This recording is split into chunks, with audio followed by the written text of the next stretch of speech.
الحمد لله نحمده ونستعينه ونستغفره ونعوذ بالله من شرور أنفسنا ومن سيئات أعمالنا من يهد الله فلا مضل له ومن يضلله فلا هادي له ونشهد أن لا إله إلا الله وحده لا شريك له ونشهد أن سيدنا وحبيبنا ومولانا محمدا عبده ورسوله الذي أرسله بالحق بشيرا ونذيرا وداعيا إلى الله بإذنه وسراجا منيرا فقد قال الله تعالى في كلامه المجيد وفرقانه الحميد أعوذ بالله من الشيطان الرجيم بسم الله الرحمن الرحيم إن الله وملائكته يصلون على النبي يا أيها الذين آمنوا صلوا عليه وسلموا تسليما صلى الله على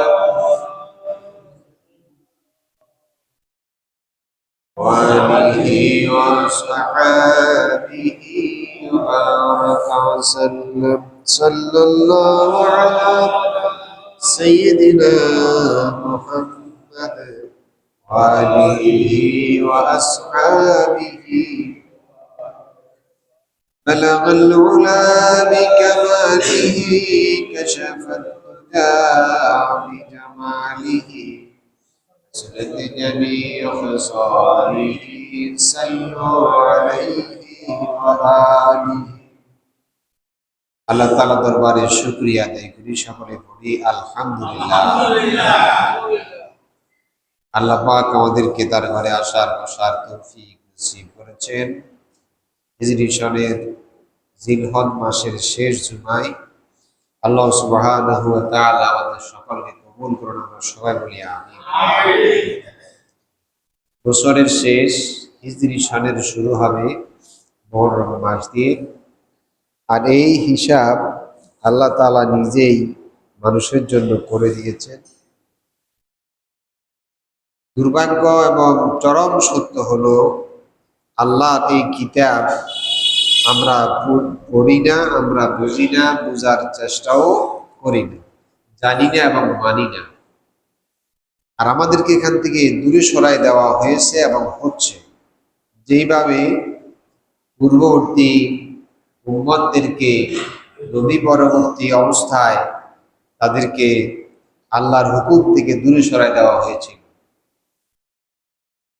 যদিও বর্তমান সময়ে ইহুদি এবং খ্রিস্টানরা নিজেদেরকে অনেকে আহলে কিতাব দাবি করে, কেউ তাওরাতের অনুসারী, কেউ জাবুর কিংবা ইনজিল অর্থাৎ ঈসা আলাইহিস সালামের নাজিল করা কিতাবের অনুসরণ করে। এই কিতাবের কোনো কিছুই কোনো জাতির কাছে আর অবশিষ্ট বাকি নেই। তারা নিজেরাই এটাকে পরিবর্তন করেছে, নিজেরাই এর মধ্যে কাটাছেটা করেছে ব্যাপক হারে, এবং এটাকে বিশ্বাস করতে গিয়ে তারা বিকৃত করে নিজেদেরকে উপস্থাপন করছে এই কিতাবকে। এবং তাদের সাথে আমরাও একই রকম কথা মাঝে মধ্যে অনেকেই বলে ফেলি, যেটা আদৌ উচিত নয়। সম্পূর্ণ এই কথা বলা অনুচিত। আমরা বলি পবিত্র বাইবেল, পবিত্র গীতা, এগুলি বলা হয় না? গীতা কি, বাইবেল কি পবিত্র? মানুষের রচনা আর কোরআন কি এক জিনিস? আবার আমরা বলে থাকি সব ধর্ম সমান। সব ধর্ম সমান কে বলেছে এই কথা? কোরআন কি অন্য সব ধর্মের মতো সাধারণ কোনো ধর্ম? সাধারণ কোনো ধর্মগ্রন্থ না। বাল হুয়া কুরআনুন মাজিদ ফি লাউহিন মাহফুজ। কোরআনের ব্যাপারে, সংরক্ষণের ব্যাপারে আল্লাহ তাআলা ওয়ারেন্টি দিয়েছেন, চূড়ান্ত গ্যারান্টি নিশ্চয়তা দিয়েছেন। ফি কিতাবিন মাকনুন লা ইয়ামাসসুহু ইল্লাল মুতাহহারুন। এটাতে শুধু পবিত্র তা না, পবিত্র ছাড়া কেউ এটা ধরে না। তো কোরআনের মতো গীতা, বাইবেল, এই সব গ্রন্থকে আমরা যারা বলি পবিত্র গ্রন্থ, আমরা অত্যন্ত কোরআনের সাথে বেয়াদবিপূর্ণ আচরণ করি। কারণ কোরআনের মতো আল্লাহর পক্ষ থেকে বিশুদ্ধ নাজিলকৃত এরকমের মহাগ্রন্থ পৃথিবীতে আর একটাও বাকি নেই। যতগুলি আল্লাহ নাজিল করেছেন সেগুলিও আর অবশিষ্ট নেই। এগুলি যারা সেই সময় আবহমান কাল থেকে মানুষদেরকে কোরআন থেকে দূরে সরাই দিয়েছে, তাদের বক্তব্য, তাদের আচরণ, তাদের কথা কিরকম ছিল আল্লাহ বলছেন, وقالت اليهود عزير ابن الله وقالت النصارى المسيح ابن الله ذلك قولهم بأفواههم يضاهئون قول الذين كفروا من قبل قاتلهم الله أنى يؤفكون।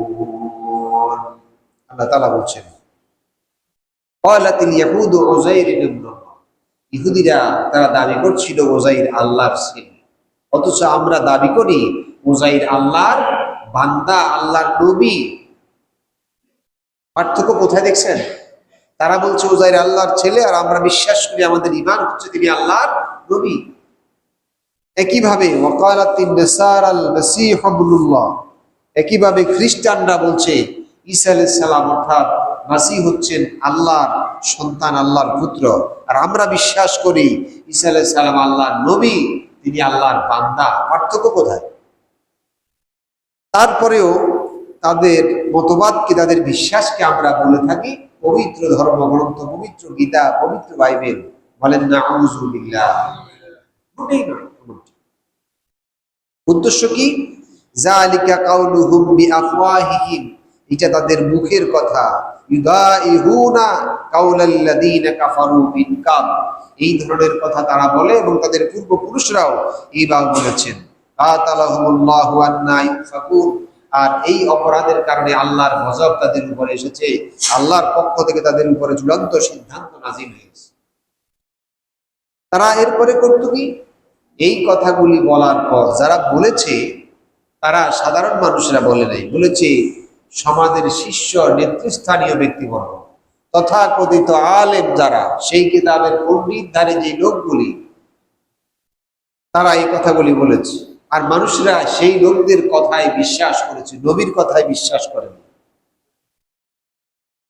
আল্লাহ পাক বলেন, ইত্তাখাযু আহবারাহুম ওয়া রুহবানাহুম আরবাবাম মিন দুনিল্লাহ ওয়াল মাসীহ ইবনে মারইয়াম। আল্লাহ পাক বলছেন, ইত্তাখাযু আহবারাহুম ওয়া রুহবানাহুম, তারা গ্রহণ করেছে আহবার এবং রুহবান। আহবার হচ্ছে ইহুদিদের কিতাবের যে পণ্ডিত, তাদের যে বিশেষজ্ঞ, তারা হচ্ছে আহবার। আর রুহবান হচ্ছে খ্রিস্টান কিতাবের পণ্ডিত যারা, তারা। এই দুই সম্প্রদায়ের লোকেরা তাদের পণ্ডিতদেরকে তারা গ্রহণ করেছে কি রূপে? আরবাবাম মিন দুনিল্লাহ, আল্লাহর পরিবর্তে তারা রবের মতো করেই তারা গ্রহণ করেছে। নাউযুবিল্লাহ। আমরা যেই কথাগুলি বিশ্বাস করি সেগুলি আল্লাহর কথা, সেগুলি কার কথা? কোনো মানুষ যদি এসে এখানে পরিবর্তন করতে চায়, কোরআনকে সংশোধন করতে চায়, হাদিসকে সংশোধন করতে চায়, কোন মুসলমান কি তা মানবে? বিশ্বাস করবে? কিন্তু সেই লোকগুলি বিশ্বাস করেছে। এখানে রব এক বচন, রব মানে প্রতিপালক, প্রভু, আদেশদাতা। আর রবের জমা হচ্ছে, তার বহু বচন হচ্ছে আরবাব। রবের জমা কি?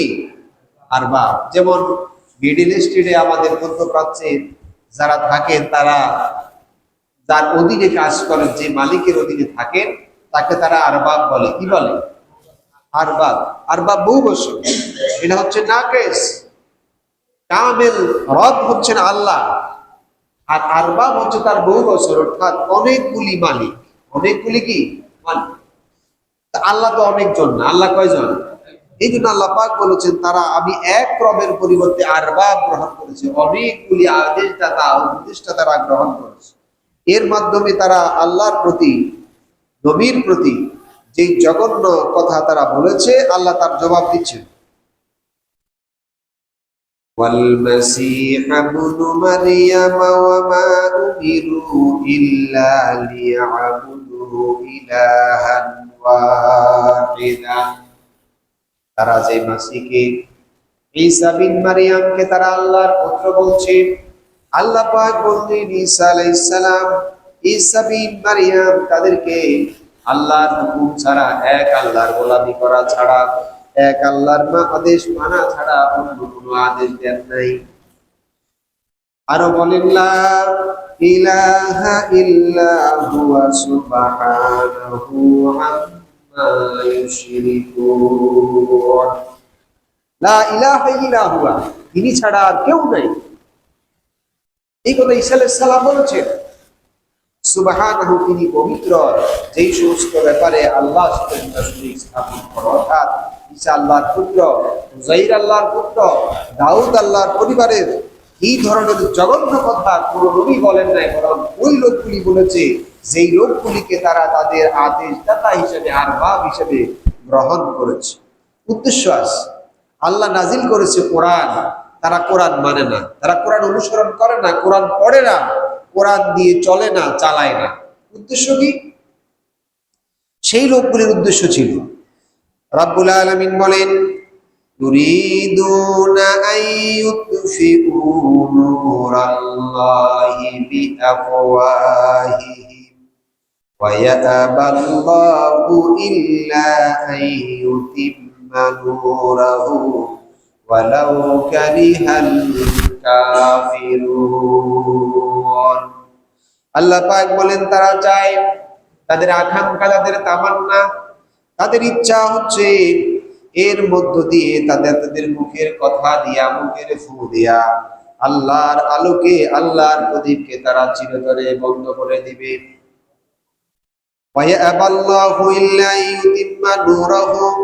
আর তারা আল্লাহকে অস্বীকার করছে, আল্লাহর নূরকে অস্বীকার করছে। আল্লাহ পাক বলেন ইউতিম্মা নূরাহু, আল্লাহ তার নূরকে পরিপূর্ণ করবেন। ওয়ালাউ কারিহাল কাফিরুন, কাফিরদের মন যতই আপত্তি থাকুক না কেন, কাফিরদের মনে যত আপত্তি আছে, যন্ত্রণা আছে, যত বিরোধিতা আছে, সব কিছুর পরেও আল্লাহ তার দ্বীনকে পরিপূর্ণ করবে। তাহলে আল্লাহর পরিবর্তে তারা আল্লাহর আয়াতকে, আল্লাহর কিতাবকে সংশোধন করে মানুষের সামনে যেভাবে উপস্থাপন করেছে, তাদের উদ্দেশ্য হচ্ছে আল্লাহর পরিপূর্ণ হুকুম যাতে মানুষের সামনে না থাকে, অর্থাৎ তারা তাদের সুবিধা মতো সেগুলি গ্রহণ করতে পারে, ব্যবহার করতে পারে, এটাই তারা করেছে। রাসূল করিম সাল্লাল্লাহু আলাইহি ওয়াসাল্লামের সামনে যখন তিনি দাওয়াত দিচ্ছিলেন, তখন এক সম্রাট তার রাজ্যের রাসূল দাওয়াত পাঠালেন। তিনি ভয়তে সিরিয়ায় পালিয়ে গেলেন। রাসূলুল্লাহ তার কাছে লোক পাঠালেন যে আপনি পালাইলেন কেন? আপনার কাছে দাওয়াত দিয়েছি আপনাকে মারার জন্য। লোকটা ভয় পেয়ে গেল। রাসূল বললেন তুমি আসো, দেখো, শোনো, বুঝো, তারপরে তুমি পছন্দ হলে ইসলাম গ্রহণ করো। লোকটা মদিনায় আসলেন, দেখলেন, পড়লেন, কোরআন বুঝলেন। এরপরে তিনি রাসূলুল্লাহর সামনে কালেমার ব্যাপারে স্বাক্ষর দিলেন। লোকটার গলায় স্বর্ণ নির্মিত ক্রুশ চিহ্ন ছিল। তখন রাসূলুল্লাহ তাকে প্রশ্ন করলেন তোমার গলায় এটা কি, কেন রাখছো? তখন সে বলল এটা আমাদের আরবাব যারা ছিলেন, আমাদের আদেশদাতা, উপদেশদাতা, তারা এটা আমাদেরকে কল্যাণের প্রতীক হিসেবে দিয়েছেন, এটা আমরা গ্রহণ করেছি। রাসূলুল্লাহ বলছেন এটা কল্যাণের প্রতীক নয়।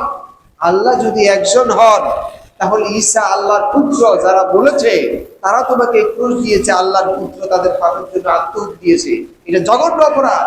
লোকটির সাথে সাথে তার খুলে ফেলে দিল। রাসূলুল্লাহ খুশি হয়ে গেলেন। এই জন্য আল্লাহ বলেছেন তার দ্বীনকে তিনি পরিপূর্ণ পূর্ণতা দান করবেন।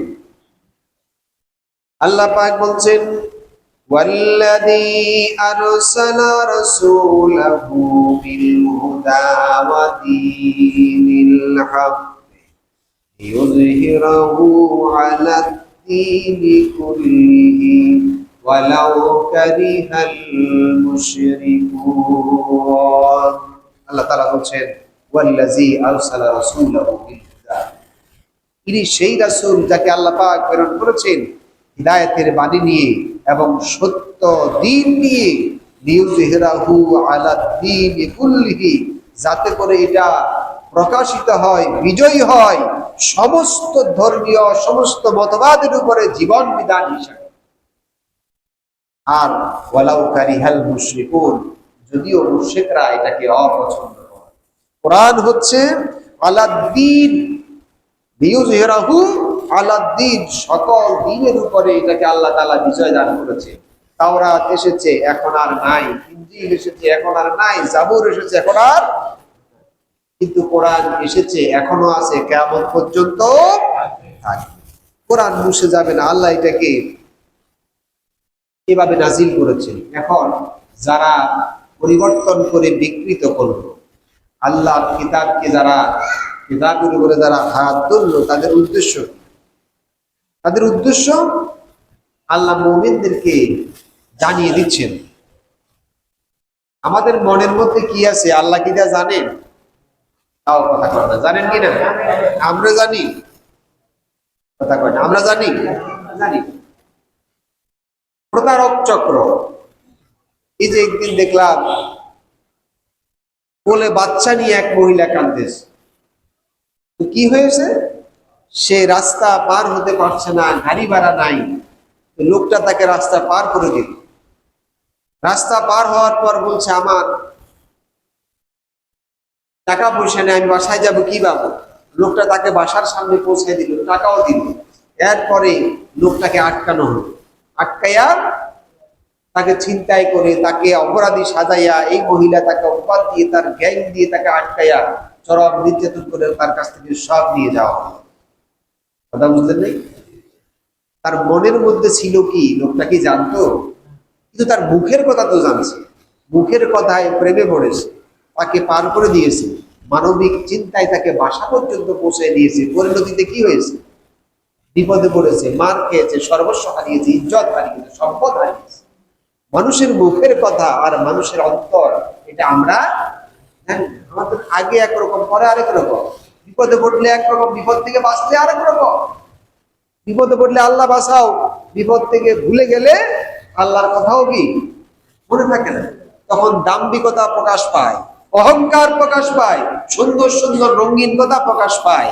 আল্লাহ বলেন লিনানজুরাকুম কাইফা তা'মালুন, দৃশ্যটা যে এমন হবে আমি জানি, তবে মানুষকে দেখাবার জন্য আমি অপেক্ষা করছি, দেখাবার জন্য আমি অপেক্ষা করছি। যেই লোকগুলি আল্লাহর কোরআনকে এভাবে তুচ্ছ তাচ্ছিল্য বিকৃতি করলো, আল্লাহর কিতাবের উপরে নিজেদের মতবাদকে প্রতিষ্ঠিত করলো, তাদের উদ্দেশ্য সম্পর্কে আল্লাহ বলছেন ইয়া আইয়ুহাল্লাযীনা আমানু ইন্না কাসীরাম মিনাল আহবারি ওয়ার রুহবান লা ইয়াকুলুনা আমওয়ালান নাসি বিল বাতিলি ওয়া ইয়াসুদ্দুনা আন সাবিলিল্লাহ। আল্লাহ তাআলা বলছেন এই লোকেরা, বিশ্বাসীদেরকে বলছেন। হযরত ওমর বিন খাত্তাব রাদিয়াল্লাহু তাআলা আনহু যখন তিনি বলেন রাসূল কারীম সাল্লাল্লাহু আলাইহি ওয়াসাল্লামের কাছে যখন কোরআন নাযিল হতো আর রাসূল আমাদের সামনে এসে যখন কোরআন উপস্থাপন করতেন, আল্লাহর কিতাব শোনাতেন, তখন যখনই বলতেন ইয়া আইয়ুহাল্লাযীনা আমানু, এই ধরনের আয়াত যখন শোনাতেন, এই ধরনের শব্দ যখন রাসূল কোরআন থেকে তিলাওয়াত করতেন, তখন আমরা অত্যাধিক মনোযোগ আকর্ষণ থাকতো, আমরা কান চোখ মেলে শুনতে থাকতাম, দেখতে থাকতাম। যেহেতু এখানে উল্লেখ করা হয়েছে ইয়া আইয়ুহাল্লাযীনা, বিশ্বাসীদেরকে ইন্ডিকেট করে সরাসরি মুমিনদেরকে আল্লাহ কথা বলছেন। সুবহানাল্লাহ। ওমর বলেন রাদিয়াল্লাহু তাআলা আনহু, এই রকমের আয়াত শুনলেই আমরা অনেক আগ্রহের সাথে, অধিক আগ্রহের সাথে শুনতে থাকতাম। আল্লাহ পাক বলছেন, ইয়া আইয়ুহাল্লাযীনা আমানু, হে বিশ্বাসীরা, ইন্না কাসীরাম মিনাল আহবারি ওয়ার রুহবান, এই আহবার এবং রুহবান আপনাদের মনে আছে? একটু আগে বলছি, আহবার হচ্ছে ইহুদিদের উপদেষ্টা আর রুহবান হচ্ছে খ্রিস্টানদের উপদেষ্টা। তারা এই উপদেষ্টারা, তাদের উদ্দেশ্য, তারা এই ধরনের ধর্ম থেকে, কোরআন থেকে, আল্লাহর ওহী থেকে সরাসরি মানুষদেরকে বিকৃতি করার, দূরে সরানোর মূল কারণ লা ইয়াকুলুনা আমওয়ালান নাসি বিল বাতিল ওয়া ইয়াসুদ্দুনা আন সাবিলিল্লাহ, যাতে করে তারা মানুষের সম্পদগুলি অন্যায় ভাবে, অবৈধ পন্থায় নিজেদের নিয়ন্ত্রণ নিতে পারে। আছে না এরকম মানুষ? আছে কিনা? মানুষ আমানত রাখে, নিয়ে যায় আরেকজন। আছে নি এরকম? আগে যে নিচে তার চোরা চিবি ধরি, আগে এটা উদ্ধার করো, তারপরে সিদ্ধান্ত হবে কোনটা কার বাগে যাবে, কে চালাবে কে চালাবে না। আমার কথা বুঝেন নাই মনে হয়? বুঝাই দিতে হবে নাম ধরে। যারা নিয়েছে তাদের কাছ থেকে উদ্ধার করো মানুষের সম্পদ, তারপরে এই সম্পদ কার হাতে নিরাপদ, কে পরিচালনা করবে সেটা হবে। এই লোকগুলির উদ্দেশ্য হচ্ছে লা ইয়াকুলুনা আমওয়ালান নাস, মানুষের সম্পদ গ্রাস করা, মানুষের সম্পদ হরণ করা। আরেকটা উদ্দেশ্য ওয়া ইয়াসুদ্দুনা আন সাবিলিল্লাহ, যাতে করে মানুষ আল্লাহর রাস্তা থেকে সরে যায়, কোরআন যাতে না বুঝে, কোরআনের রাস্তায়, কোরআনের পথে, কোরআনের মতে যাতে মানুষ আসতে না পারে। তাদের আচরণের মধ্যে লক্ষ্য করা যেত তারা যাকাতের বিরোধিতা করত। যাকাতের ব্যাপারে কোনো দায়বদ্ধতা ছিল না। মানবিক কল্যাণে আল্লাহর এই ফরজ বিধান তারা ভূক্ষেপ করত না। আল্লাহ পাক বলেন, ওয়াল্লাযীনা ইয়াকনিজুনাজ যাহাবা ওয়াল ফিদ্দাতা ওয়া লা ইউনফিকুনাহা ফী সাবিলিল্লাহি ফাবাশশিরহুম বিআযাবিন আলীম। যাকাতের মতো ফরজ বিধানের যন্ত্রণা নাই। অর্থ সম্পদ চুরি করে নিয়ে গেছে সেই যন্ত্রণা তাদের নাই। তারা মানুষের সম্পদ নিজেদের কবজায় নেবে কিভাবে সেই টেনশনে তাদের ঘুম নেই।